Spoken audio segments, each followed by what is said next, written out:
If you're looking for a safe and reliable way to grow your money, Pag-IBIG MP2 is the way to go. Investing in Pag-IBIG MP2 can be a great way to grow your savings. This is because MP2 offers higher interest rate compared to regular savings accounts. It's tax-free and it's government guaranteed. In this video, I'll be talking about the differences between annual and compounded interest. I'll also share some sample calculations so you can see how much more you could earn by choosing compounded interest over annual interest. With Pag-IBIG MP2, you have the option to choose between annual payout of dividends or you can choose to receive your dividends at the end of the 5-year maturity period, which is known as compounded interest. Here's a sample computation na ginawa ko for annual interest using 200,000 pesos one-time deposit on MP2. Naglagay ako ng 200,000 pesos na one-time deposit noong May 2019. So, mas madali ang pag-compute ng dividend pag one-time contribution.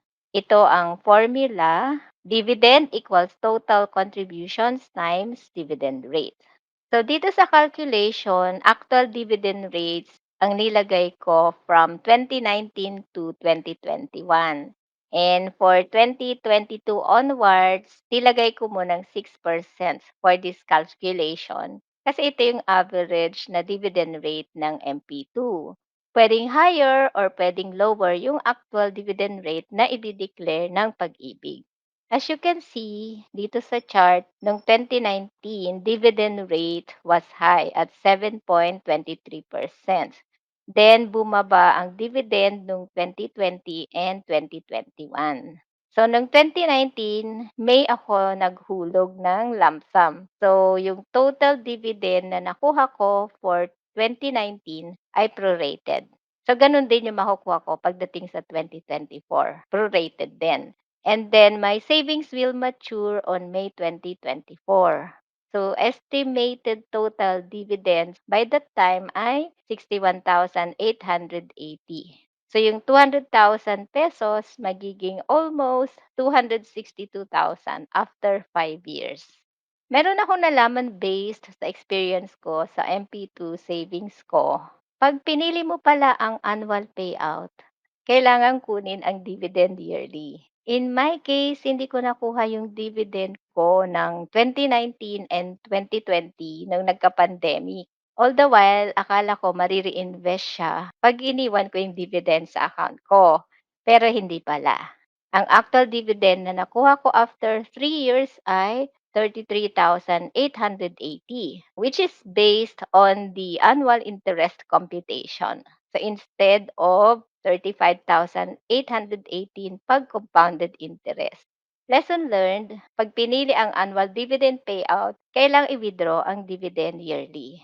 And then, i-reinvest na lang pag hindi pa gagamitin. Compounded interest means that your earnings will be reinvested back into your account. These can result in higher earnings over time kasi mag-earn ng interest yung original deposit mo plus the accumulated dividends.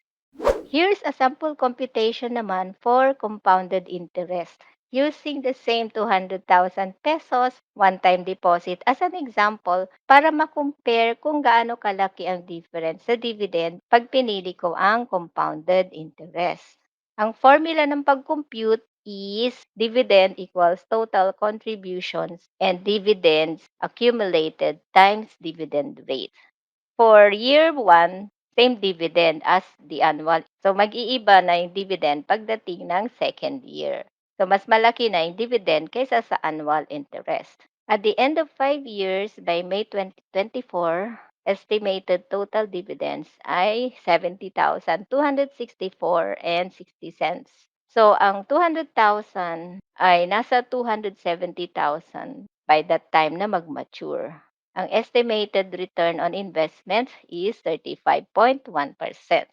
So ito yung summary ng 200,000 pesos one-time deposit, annual versus compounded interest. Ang return on investment is higher pag compounded interest. Sa dividend, merong difference na 8,384 pesos.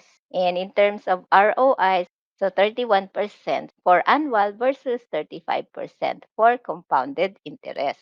Ito naman ay para sa 1 million pesos na one-time deposit, annual versus compounded interest. So pag naglagay ka ng 1 million, sa annual interest, total dividend ay nasa 309,400 pesos. And then pag compounded naman ay nasa 351,000 pesos 223 after 5 years. Kung mas malaki yung deposit, syempre mas malaki rin yung makikita mong difference pag compounded interest. So, gumawa rin ako ng sample computation for monthly contribution na 500 pesos. Ito yung minimum deposit sa MP2. And then, for the dividend rate, so nilagay ko na lang muna na 6% for this calculation. So, pwedeng higher or pwede ding lower ang actual na makukuha. Pag monthly contribution or irregular contribution, medyo mas complicated ang pag-compute ng dividend. So, ang formula is dividend equals average monthly savings for the year times dividend rate. Kukunin muna yung average accumulated monthly savings tapos yun ang imumultiply sa dividend rate. So, ito yung calculation ng 500 pesos monthly with annual interest. So, assuming na na-complete ang monthly 500 contributions at 6% per annum na dividend rate, at the end of 5 years, total amount na naipon is 30,000 pesos. And then, yung total dividends ay nasa 4,575. Pag compounded interest naman, yung 500 pesos na monthly mo, after 5 years, ang dividend ay nasa 4,921 pesos and 79 centavos. So, as you can see, even small amounts can make a big difference over time when you let the interest compound. Both options can help you grow your savings. However, compounded interest is a more powerful tool that can significantly boost your savings over time. This is because the interest earned is added to your original investment. So you earn interest on your interest.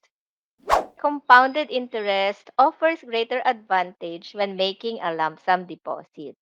A larger deposit means that there is more money to earn interest on. And the longer you leave your money to grow, the more it compounds. If you don't have a lump sum available, don't worry. Just start saving and watch your money grow over time. Even if you can only save a little bit each month, it's better than nothing.